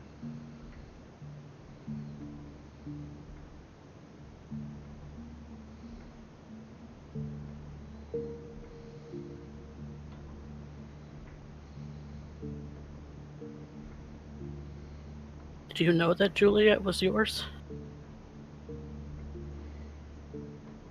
Yeah. Yeah, I did. I knew Pebble a long time.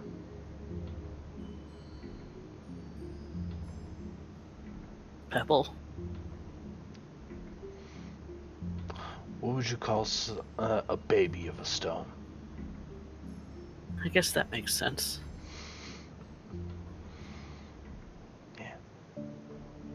Yeah, I knew Jamie. When she's about this tall, he kind of gestures it around his knees.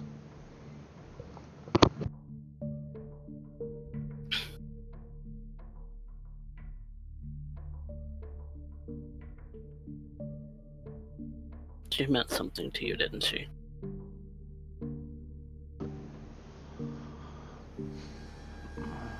Now, what makes you say that? Why would you keep an eye on a kid? Who said it was the kid I was keeping my eye on? I don't know. Nah, I appreciate the fact you putting it together. But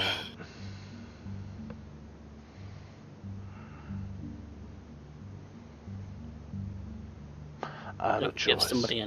you don't give somebody a nickname that you don't care about. Really, it seemed to be my thing. I give everybody a nickname. But that being said, I was a fan of a father and a grandpappy. Now they're not here no more. But I had a choice. A choice I came to regret, but I did it anyway.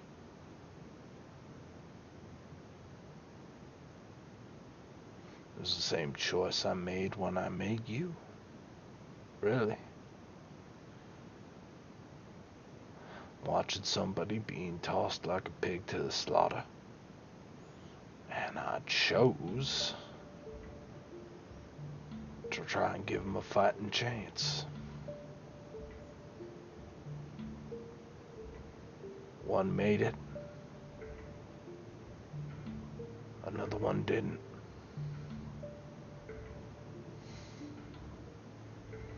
And I don't know what I'd do if you were gone, Mouse. I don't know what I would do. But I do know that would end in horrible violence and tragedy, and I would make them cry tears of blood that would fill the gutters till they scabbed over. And I would make sure no one in the city was safe from me. I've torn cities to pieces before. I've run with some of the most vicious and dangerous bastards you could possibly concoct.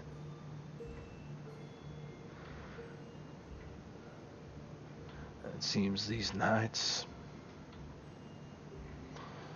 I might have to find an old bag, dust it off some.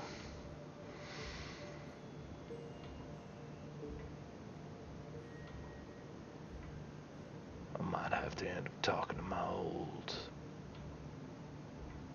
pack.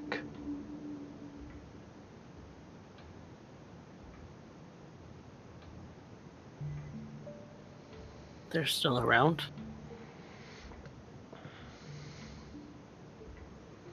Some of your old crew. So, Since we're on the subject, actually, Issa Creed knows I exist.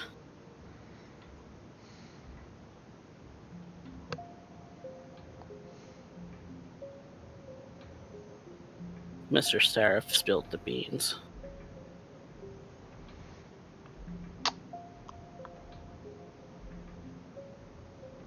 well, one way that makes things a lot more complicated. Another way that might make things a little easier. Less explaining I gotta do.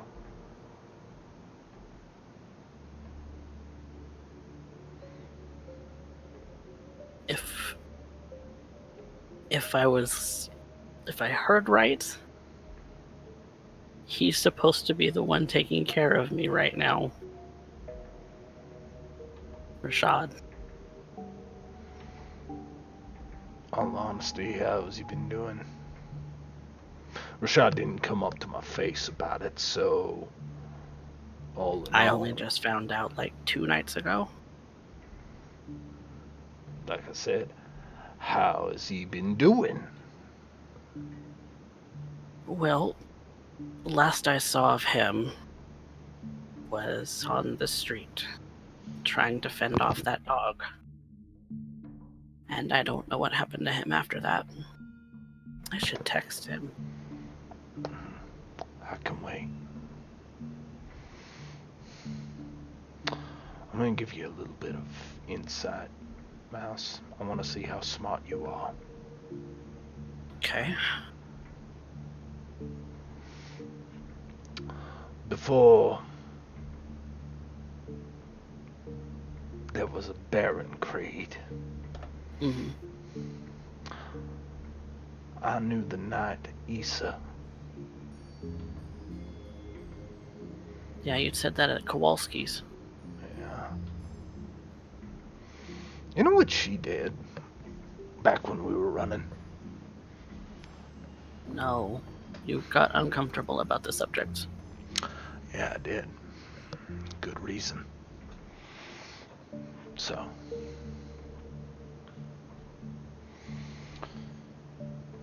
this would probably be about 80, 90 years back. back then, we were actually just starting to end up running into LA. This is when the Camarilla first started really putting their claws in there, you see. Hmm. Now,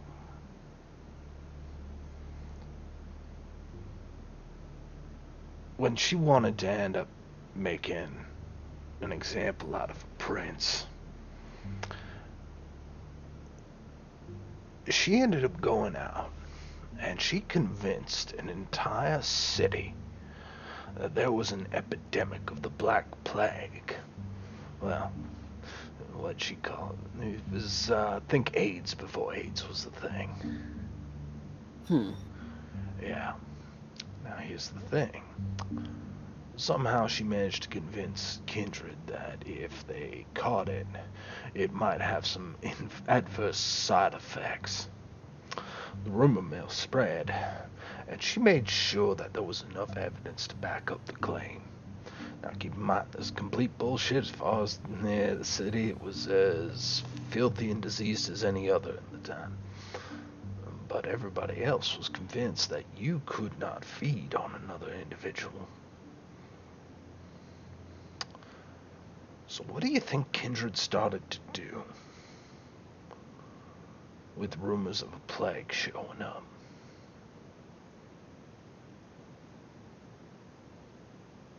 They'd. I mean, if they could still feed on animals, then maybe go for that. But Maybe, but maybe a not a little lot bit of more. animals would end up getting fed upon, I can guarantee you that. No, here's the thing. Anybody who was deemed safe was immediately end up tossing into the realm of the prince. The prince and the primogen would end up feeding on those who were not diseased and left the rest to starve. That's fucked up. Oh, it gets more fucked up than that. And then she put it into a few heads that, you know, it is possible to subsist on another kindred's blood. But who has all the blood? And thus, we had an anarch revolution begin.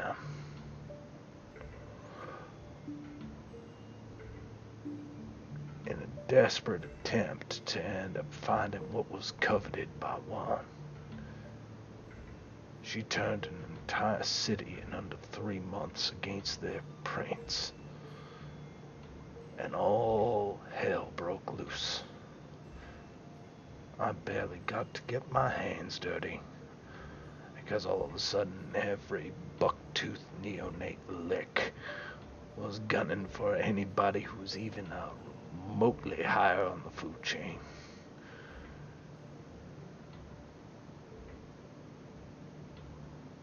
That city tore itself to pieces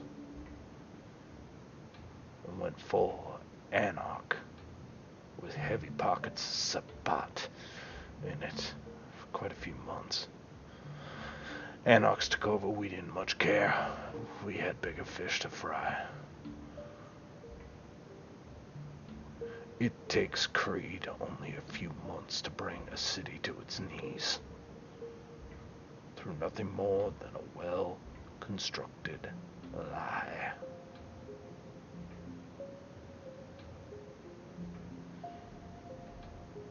That's a lot. A well-placed lie tears a whole city apart. You gotta back it up. But Obvious.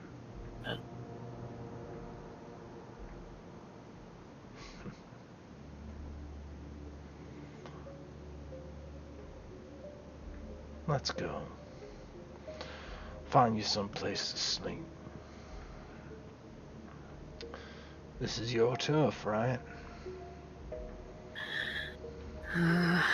That's questionable now. I don't know where that dog is. Mouse, I'm gonna ask you again, and I want you to respond accordingly. This is your turf, right? Yes. That's my boy. And he grabs hold of your cap and pulls it down. for one last time tonight. With that, we're gonna zoom out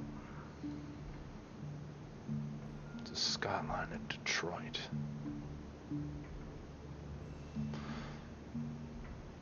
Fed, war-torn.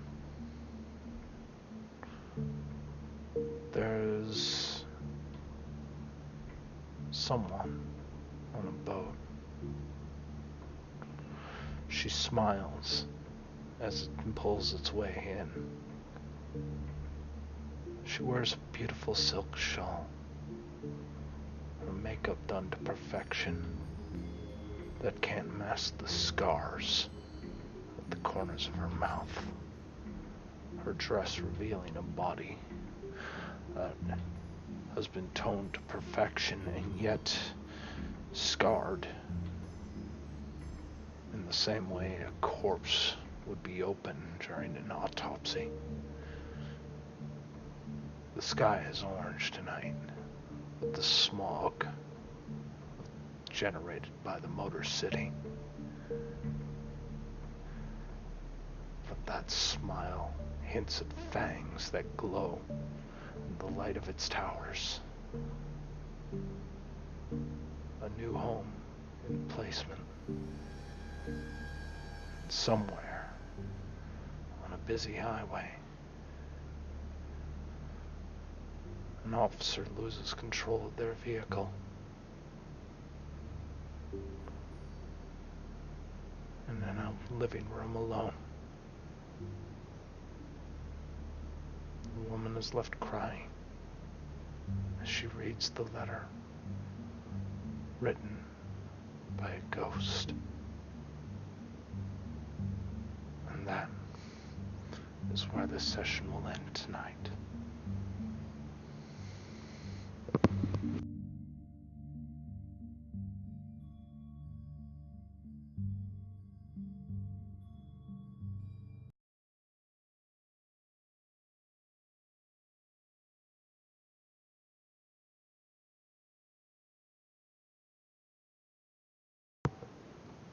Alright.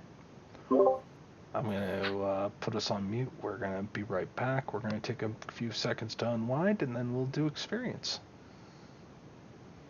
Alright, I hope to see you all there.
Ladies and gentlemen, we have returned.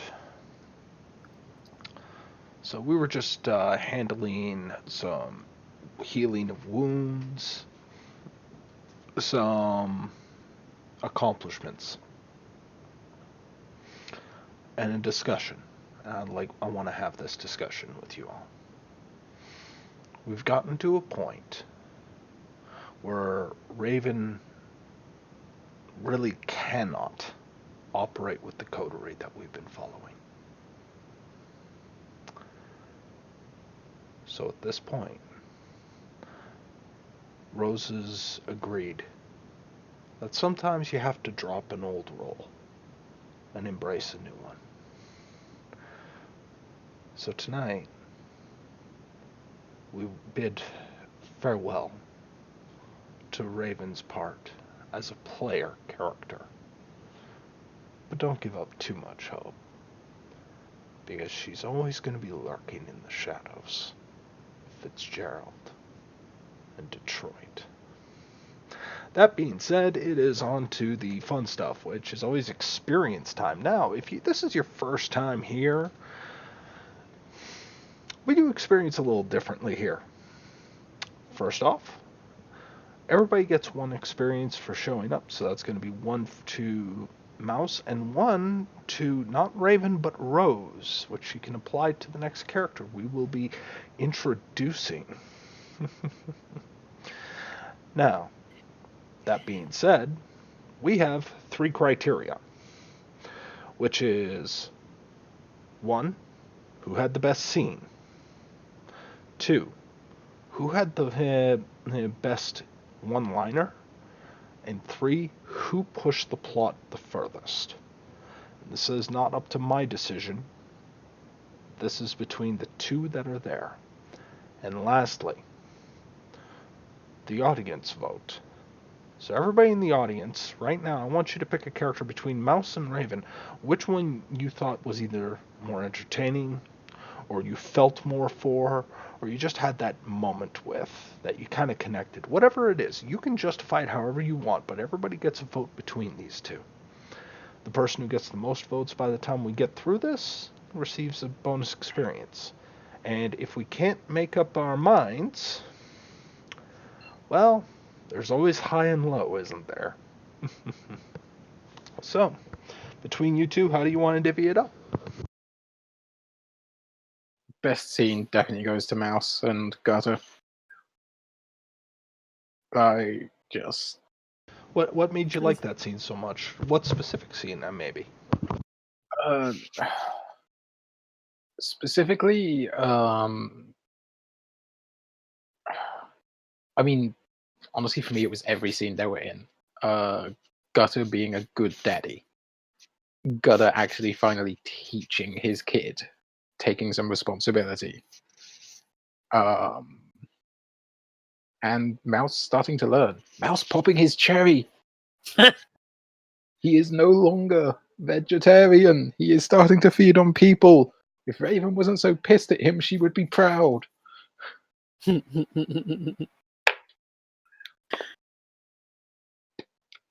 To be fair, it's not the first human he's fed on, but it's the first one that lived.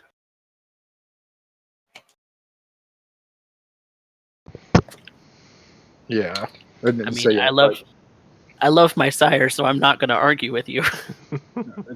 Best scene, like literally tonight. Take your pick from any scene with Mouse and Gutter. Like, they are amazing. I love them so much. All right. So, best one-liner. Oh God. Or best phrase, whatever you want to be. The best piece of dialogue. I mean, there was that whole fucking rant I did. Yeah, there was. Yeah. Her hanging up the phone rant. Hanging up the payphone rant and just flipping out. And destroying a payphone. Yeah. Yep. Yeah, that was pretty good. One of the few remaining in Detroit now is reduced by 1. We will mourn I mean, it's a payphone in Fitzgerald. Who knows how it survived that long? Yeah. First decree: thou shalt never destroy a payphone. Like Toreador are with art, we are with payphones here. Mm.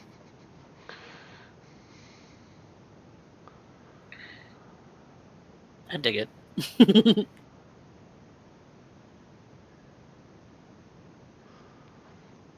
And then the next one is plot pushing.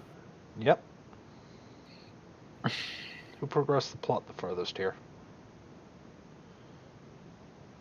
Oh.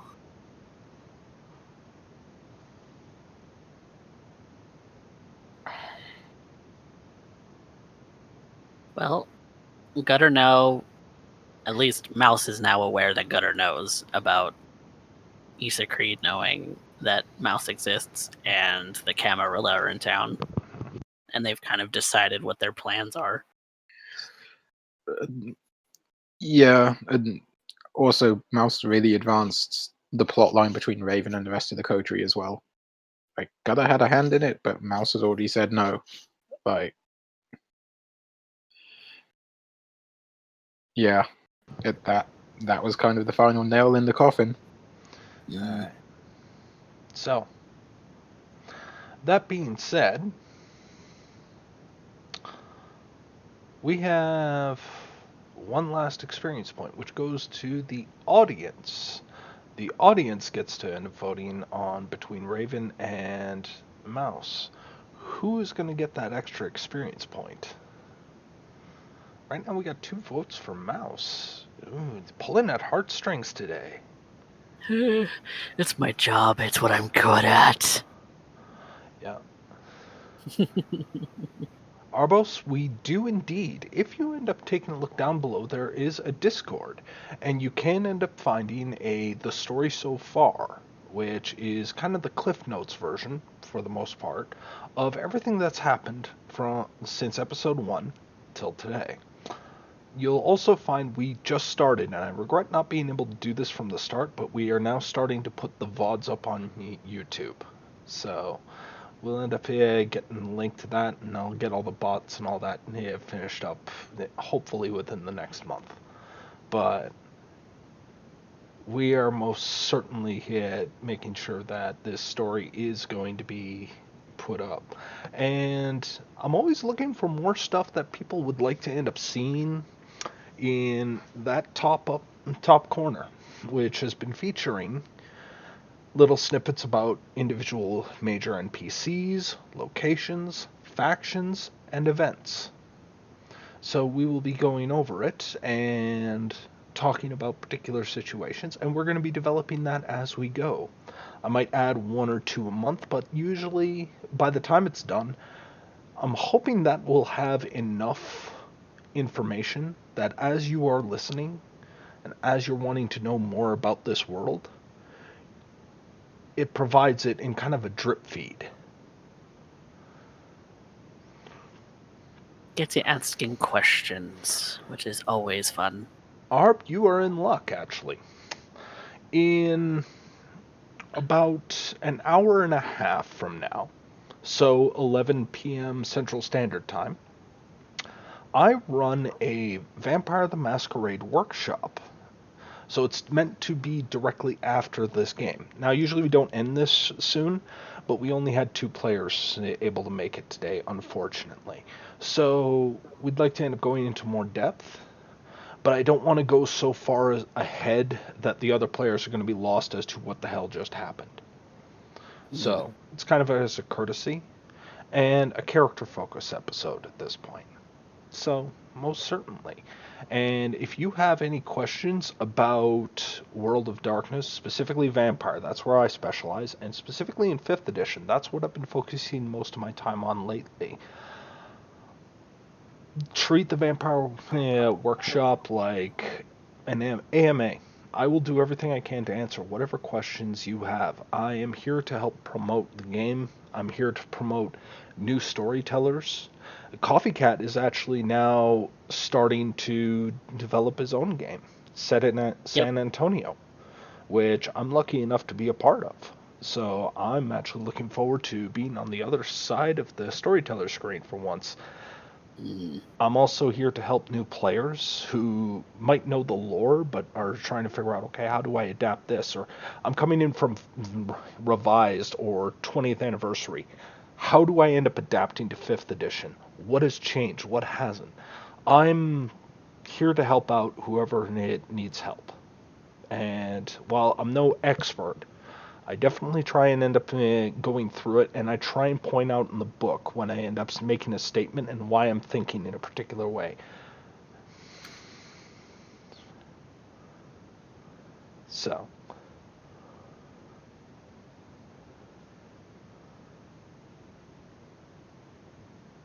yeah, very much so, Rose. Thank you very much for that post. All right, so here's another thing that we're going to have to make mention. Oh, You were going to give out that last experience for the audience vote? yeah. And it is actually, I think we got a hands down on Mouse. So, Mouse, you Yeah. got one last experience. Woo!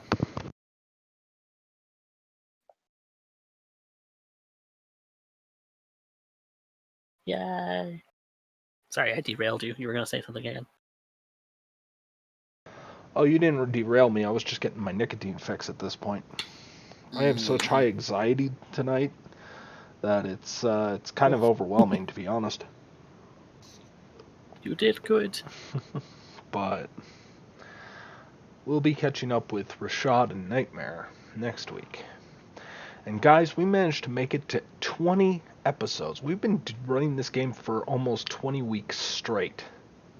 Mm. You know, that is an accomplishment into itself. I have to thank very much the players and for all of you for joining us. And I'm hoping we can continue for another 20. Considering the events of last week, we very nearly didn't. We nearly had a TPK. Yep. Right? And then we're going to have to introduce a whole new chronicle. San Jose by night.